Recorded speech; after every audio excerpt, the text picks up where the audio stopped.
মসজিদে আসার পরে দেখলেন যে মুসল্লি মসজিদে ভরে গেছে, কাউরের ঘাড়ের উপর আসবেন না। এটা আমাদের সকলের বৈশিষ্ট্য কি, যে মুসল্লি সামনে ফাঁকা থাকলে ওরে সরিয়ে ঘাড়ের উপর পা ডিঙেতে ডিঙেতে সামনে আসবে।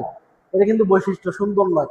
আপনি হতে পারবেন মসজিদের সেক্রেটারি, আপনি হতে পারবেন মসজিদের সভাপতি, আপনি হতে পারেন বাংলাদেশের মাননীয় প্রধানমন্ত্রী, তারপরও আপনার উচিত নয় কোন মুসল্লির গায়ের উপর বা মুসল্লির ঘাড় ডিঙিয়ে সামনে আসার অধিকার আপনার নাই।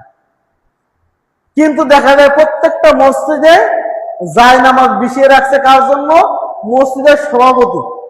এই সভাপতি সব আসে হলে 1:40, 5:40 নামাজ আসে 1:40, 100 মুসল্লি ঘাড় ডিঙাতে ডিঙাতে সামনে আসে। ওর মসজিদে আসতে বলছে কেউ? ওর জুমার সালাতে কোনো ফজিলত দিতে পারবে না, ও আসতে বলছে কেউ ওকে?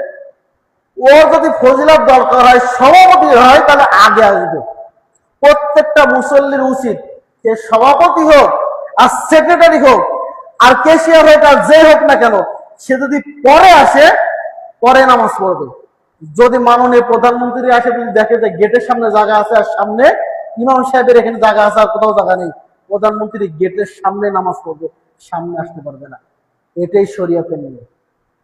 কিন্তু আপনি ব্যাপক মানুষ, আপনি কেন দিকে দিকে সামনে আসছেন?